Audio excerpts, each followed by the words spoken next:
to be able to lay aside Yeah. the weight, you need to identify what is actually weighing you down. I cannot give the centrality of my heart, mind, body, soul to Christ unless I know what it is that I'm surrendering.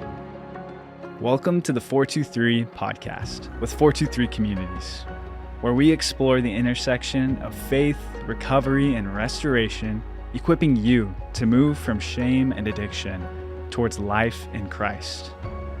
Hey guys, welcome to the podcast. I am Ben Williams as always, and we're joined with Joel Warnicking. Hey, good to be back. How you doing today, man? As always, doing pretty good. Yeah. It's a rainy day. It is a here bit in dreary. DFW, and dreary weather. You know, hey, Yeah, kind of keeps you down. So it is. We're going to maybe face our shadow side today on this dark, dreary it's day. like a dark night of the soul. Yeah, it is a little bit. I think I saw St. John of the Cross walking around out there somewhere. Yeah. He's just always in the shadows. Just lurking in the shadows. Just there. The dark night. Yeah. So man, tell me your story. My whole story. Yeah. Do we have 5.5 hours? Yeah. Yeah. No, sure. just kidding. But that's kind of what we're digging into today as we're going through these different pillars of the recovery journey and just doing a brief overview of the foundations of someone getting started. Yeah. And so we're going to dig into one of our mantras, finding your why. It's one of my favorite concepts that we do within 423, and it's something that I press often. If you've been in group with me, you know, You've heard it. They're like, oh, Joel's questions, here they come. Because it's such an important part of this process. You know, and I think last couple episodes, right, we talked about the incredibly important part of the recovery journey, which is putting away things, putting off those patterns, putting off those pieces of our addictive process that are driving so much of our daily life. And I think we gave a lot of practical tools and tips for, hey, maybe you need to be off social media. Maybe you need to have a blocker on your phone. Some husbands need to hear this of your wife can ask you to have restrictions on your phone, right? Those are important pieces of this recovery journey. We'll dive into the more complexities of marital issues with my wife and I at another time. But those two components, I think, that we talked about in previous episodes, there is this addictive process, and this is the patterns, the habits that have neurologically shaped our brains in this pattern of addiction, where I have become a dopamine addict to the process of finding erotic material and completing that ritual cycle over and over again. And this cycle needs barriers, boundaries, structure. You need to be building your life in a direction towards change. You cannot continue in these pathways over and over again, or you will find yourself in the same ditch over and over and over again. And every addict knows that ritual of the I will never do this again. And you find yourself back there within hours of making that declaration, right? So we talked about this piece. The other side of this process, the other side of recovery, which is where I would argue is the majority of recovery work is found, is in this long phrase that I'm still trying to figure out how to re-say it, but it's the compulsion away from internalized pain and shame. And what that means is that inside of all of our stories, there are complexities, there are woundings, there are areas of our life that have been shaped by the messages that we have received throughout the course of our life. Even in a group last night, I was walking with a brother, and we identified this current statement about his identity that he was saying over himself today. It was about work pressure. And he was just talking about, I feel like I am unworthy or incompetent of my work job. And I just asked him a simple question of, when was the first time that you heard that message? How old is that statement in your brain? And his eyes got really big, and he's like, oh my gosh, I've never thought about it that way. But that statement of I am not good enough, I am not worthy, he said is 6-7 years old. Yeah. Right. And he's like, when I go to that place in my mind, my body, my brain, I go back to feeling like a small, incompetent child. And it was a message that had been cultivated through unique circumstances to that stage of life, with family of origin issues and things going on with his parents. And it was just this internalized message of shame and pain. that is driving now himself as a 30-plus-year-old adult male who's functioning in a competent fashion throughout life. But there are these pieces of this recovery journey, the parts of our story that have significant, probably the most significant correlation to our addictive patterns.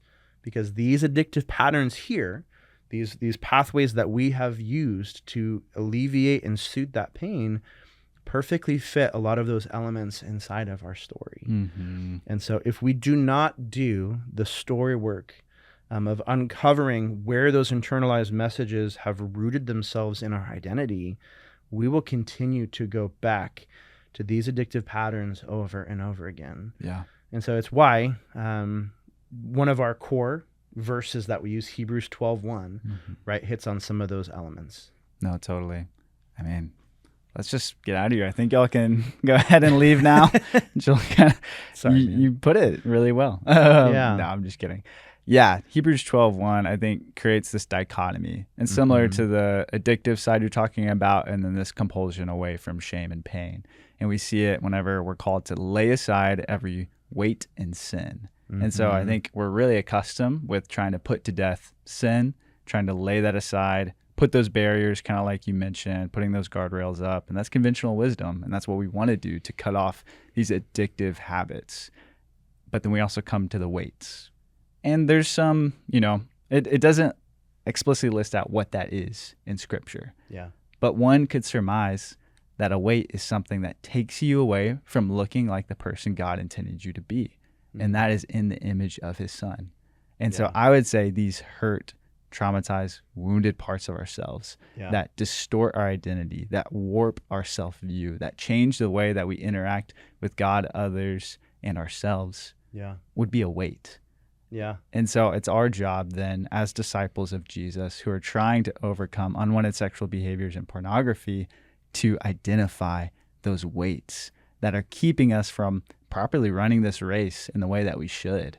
Well, and properly fixing our eyes on Jesus. Yeah, it's really hard to look up if you have a giant weight around your neck, casting your eyes down. And I think as you begin to identify what those weights are, even my mind goes to Romans, right, where it talks about how we have, because of the disordered desires in our heart, right? We've talked before about desires of the heart and how those shape and influence and form how we function in the world. But because of those disordered, twisted places in our internal woundings and identity and those desires for connection and being seen and known and having purpose and autonomy and touch, like because those good desires have been disordered and twisted inside of our identity, Romans talks about that it's because of those disordered desires that we have turned aside from glorifying God. And instead have worshipped and have idolatry towards images resembling other things. And to me, in recovery, that makes so much sense that we have turned aside from our ability to glorify God in our identity, in our being, with our behaviors, with our actions. And instead, we have filled those voids inside of our identity with images resembling man, which sounds a whole heck of a lot like pornography. Or using a false sense of connection to something else to fill that internalized void inside of our soul. Right? So the process of healing, like you said, is identifying those weights and those pieces of shame that are very specific messages per the individual that are pulling them down and further away from who God called them to be. Right, exactly. And a verse that we've mentioned in the past podcasts and just in our material in general, Ephesians 4, like 17 through 25, and that whole range of verses. The same word, lay aside, in the Greek is also there whenever it says put off. And it's talking about put off the old man, or another translation, right? Put off the old humanity, the old way of living, the way of Adam, which is sin, brokenness, distortion, and put on the new humanity. And so we see this very simple sequential aspect, which in reality of life is not always that linear of putting on new humanity, but essentially that's what we have to do. We have to learn to put off the old self, which I would say is part of the sin and also the weights, like we see in Hebrews 12, Yeah. in order to put on the new humanity in the likeness and image of God. Yeah. And so there's these two parts. Joel, I would love to hear you describe what are some tools or some frameworks that people can use to start identifying that old self, start identifying those weights. Yeah. When I think of, because I've heard that phrase used a lot, especially in Christian circles, right? Churches, it's put it off, put it to death, put it away. Mm-hmm. And a lot of what they're talking about is this side with the addiction. Yep. It's like, that needs to be put off, that needs to be crushed, that needs to be excised or cut out from your life. But those parts of you that long for connection, that long to be soothed, to be nurtured, to be touched, to be desired, those are God-created parts of your imago Dei. Those are God-created parts of what it means to be in the new humanity. Those parts don't need to be cut out from you, right? Yeah. Those parts need to be restored and renewed and reshaped in the same way that we're talking about reshaping our brains through neuroplasticity. Like our soul has that, I don't know, there's not even a word for that I don't know of, right? Yeah. Maybe we'll coin it today, but Right. reshaping our soul in light of who God has called us to be, in the light of the image of Christ within us.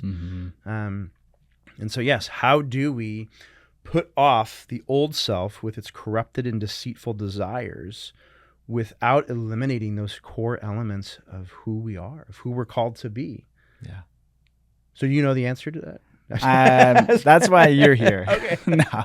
So I hope that you know what we're talking about today. There's a lot of good frameworks out there for doing that internal work. We utilize a few different models here within 423 communities. We love the work by Eddie Caparucci with inner child discovery, inner child recovery. We both recently went through his training course to become inner child recovery sort of specialists, coaches, whatever you want to call it.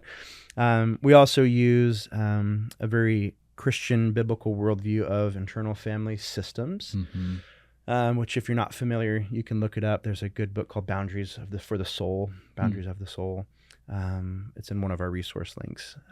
We'll probably put it in the show notes as well. We can do show notes. That's awesome. And those frameworks do, I think, a really good job of helping identify where those core weights and shame messages that weigh us down. Not to idolize the self. I think a lot of the pushback I get from recovery world and from churches is we shouldn't be so self-focused. We should be Christ-focused, right? You should just throw it off, cut it out, forgetting what's behind me. I press forward towards the prize. No, we should not focus on the past. And I would argue that it is in to be able to lay aside the weight, you need to identify what is actually weighing you down. I cannot give the centrality of my heart, mind, body, soul to Christ unless I know what it is that I'm surrendering. Right? So that work of identifying those pieces is a must in the process of recovery. I'd love to spend some time just kind of unpacking what does it mean to do inner child work? What does it mean to kind of look through the lens of internal family systems, which sounds like a big clinical word for something that most people don't understand. Sure. And dive into those concepts. Yeah. No, and I think what we're getting at too is just the simple idea that we as people are accumulative of our entire past, right? 24-year-old Ben today is also 8-year-old Ben, is also 13-year-old Ben, and all of those experiences, all of those formative moments, all of those impactful relationships that have created me to be who I am today. Yeah. And so it's really easy to just get caught up in the present moment and just say, I'm this mature young adult who has taken care of these past immature issues, or to want to really kind of cut those out. Or another word for the inner child is the exile. And so that's why we like to use that framework, because a lot of times those parts in our lives are too painful to face, too shameful to bring into the light. And so we put them in the closet and we shut them in and we say, gonna forget about that from now on. We And exile it. We excommunicate it from Literally. ourself. exactly. And so Yeah. that's why I love that term exile, because that is essentially what we're doing with these hurt parts of ourselves. Yeah. And that's the beauty of the gospel. It's similar to John 4, the woman at the well. Jesus goes to her and offers her, eternal life, right? A wellspring of water that will leave her to never be thirsty again. That's what she wants most in life. And then he calls out the thing that she's been going to try to find that. And that's to be secure in relationship after relationship after relationship. Yeah. Or one could surmise that. Yeah. And so we see Jesus, he doesn't just jump to the eternal life that she wants and say, all right, great, here you go. Now Yeah. go spread the gospel. Yeah. But he has to address that giant wound in her life, that elephant in the room of her story first. And for Yeah. her to be freed from that shame, to then truly go and share the gospel as a transformed person. Yeah. So I think that's the journey that we have to go on as well, of addressing that exile or the different exiles that we've pushed away Yeah. that are keeping us perpetually in these compulsive cycles. Yeah. And I think just to frame some of internal family systems. So exile is one of the parts that internal family systems would frame, is a part of us. Internal family systems by Richard Schwartz is a more just secular clinical model for addressing that. There are parts of us, like inside of me today, there is the part of me that longs to be a perfect follower of Jesus, that longs to be a devoted, loving husband to my wife, that longs to be a solid dad who is never frustrated at bedtime and can lead my children through devotion. Like there's a part of me that longs for that. Then there's the part of me that is so tired at the end of the day that all it wants to do is to rest, to disengage, to overeat, to over binge on TV, in my past to go to pornography, in my past to go to masturbation, that wants to soothe for the discomfort. So there is this duality even in those two parts, and IFS would label that as one is the manager, the part that wants to maintain the system, always look good, keep yourself from confirming the fears of what you fear yourself to be. Yeah. Which is not a good husband, not a good Christ follower, not a good follower of Jesus, not a good father to my children. And so this manager part is doing its best effort to try to maintain and control all those different elements through whatever means possible to make my world work. This is where a lot of personality traits come into existence, is trying to navigate how do I make myself the version of what I want to be? And it tries to control. The part of me that wants to soothe and avoid pain and to decompress and to chase after those dopamine and endorphin hits, internal family systems would call that the firefighter. This is the part of me where the pain of like, oh, I'm failing bedtime, like I'm too frustrated, I'm creating chaos in my family, or I talked harshly to my wife and I'm not a good husband, and I'm sinning and I'm not a good follower of Jesus, and I'm failing at work and I'm not a good employee, I'm unworthy. Those internal messages, when those get too much for me to bear, and my manager can't make him look good, can't navigate him, can't perfectly control, the firefighter is the part of us that steps into that space and goes like, we got to shut this thing down. We're overwhelmed. Like we're getting too burdened. And so it does whatever it can to suppress. And so there's those everyone I think can identify with those parts of ourselves that are at war within us. The exile is the part underneath both of those processes that the manager is doing whatever it can to avoid those internal pain messages of, I am a failure. I am unworthy. I am unwanted. I am not seen. I have no autonomy. I have no control. I have no strength. All of these internal messages of pain. The manager is like, no, we cannot be seen in all of these different things. How do we look good?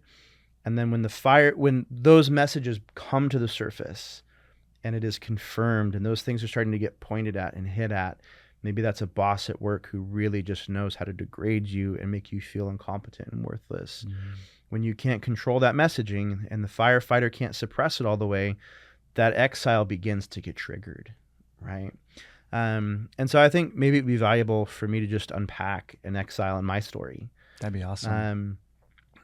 this also pairs, like we use the language of the exile paired with Eddie Caparucci's Inner Children. Right. He has a great book called Going Deeper for both men and betrayed partners and women, as just a way to give some frame, to give some context for what your exile might be. Yeah.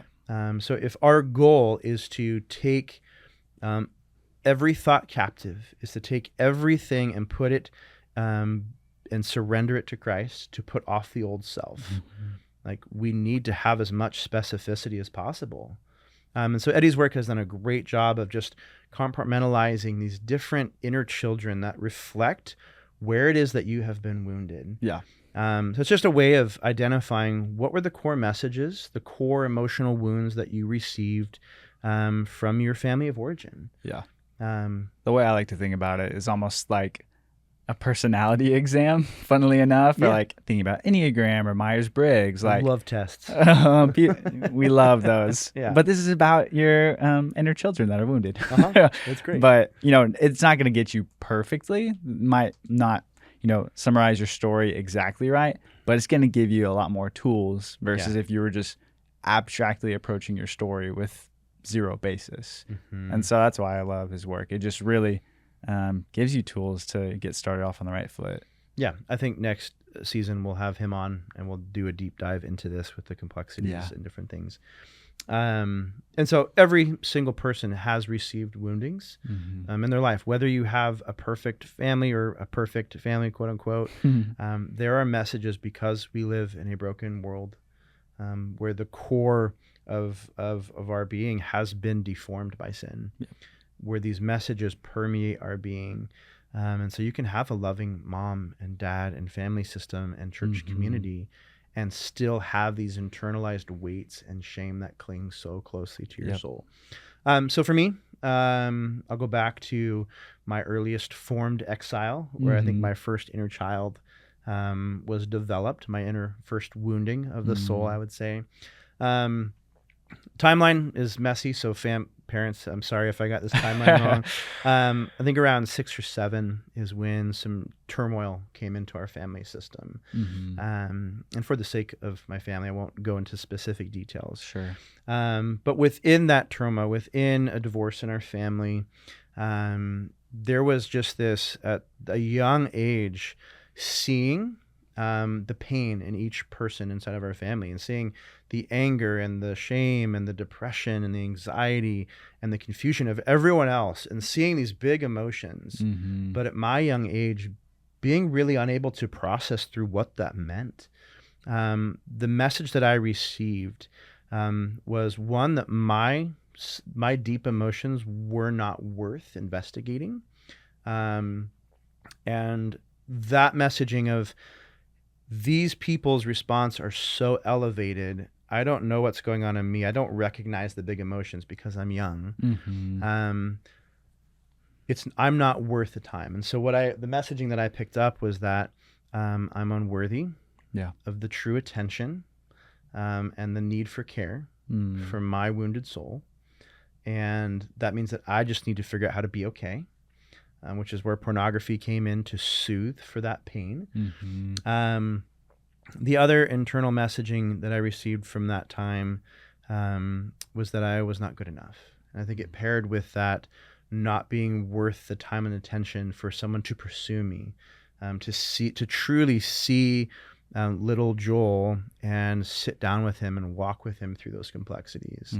And so I looked really happy. I looked like a really good, just stable, solid kid, very not depressed, not excited, just really happy in the middle.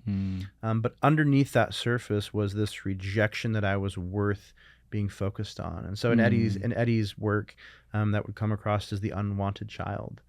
Even though my parents were loving. And my mom was so attentive and caring and nurturing through that season. And my dad was always present and there for all these different things. That still created an internal message, even though they tried their hardest to be good parents. And from the outside, it was like, yeah, you were well cared for. But there was a nuanced twist that my soul latched onto.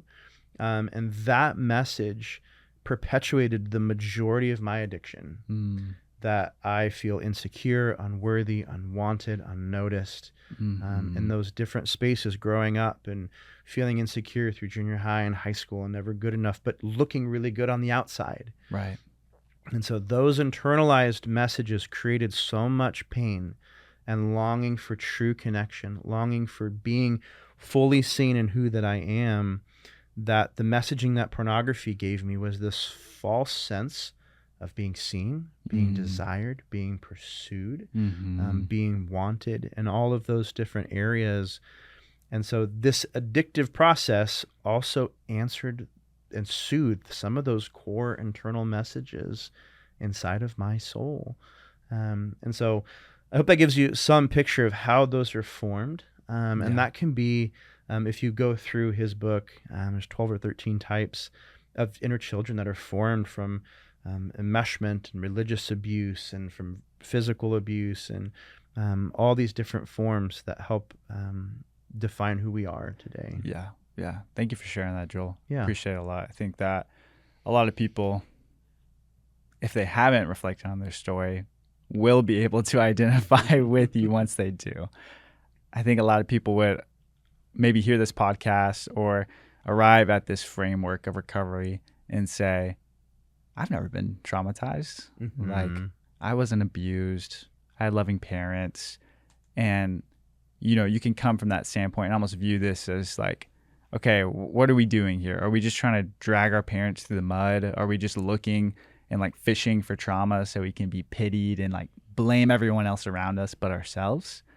And I would say, no, that is definitely not the purpose of this. Yeah. Right. The overarching purpose of this is to learn to love God more and love others more. Yeah. And so this may seem roundabout, but in reality, you have to go through these steps. Yeah. And essentially what this is a commitment to reality.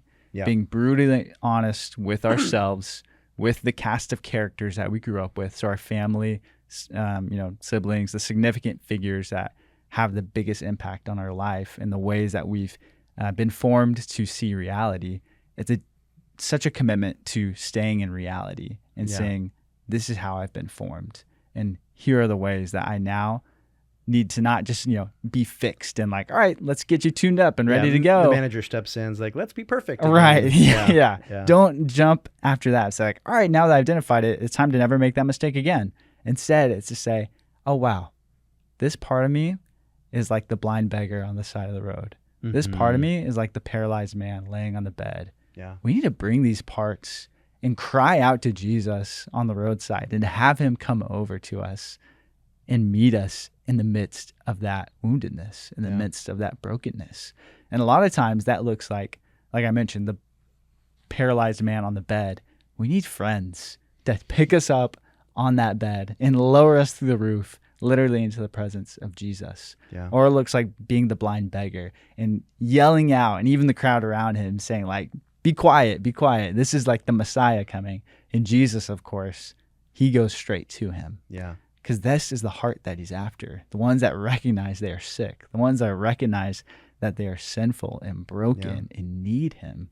And so in reality, this is the most Christ-centered way we can go about recovery, is saying, I am broken. I am not good enough. I have been raised in a broken world with sin and a spiritual enemy that wants to destroy us. I need a savior. Yeah. And so I think that's what we're trying to get after, is that commitment to being in reality. Yeah.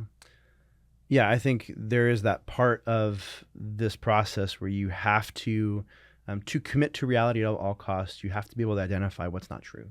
Yeah. And so one of the main frameworks that we teach is to approach your story with curiosity and compassion, not judgment, not self-condemnation, not the, God, Joel, you're such an idiot. Why are you doing this again? Like, stop, blah, blah, blah.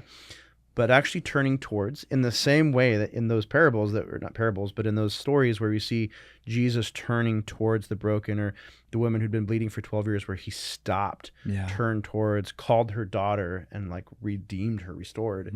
We get to do that to ourselves.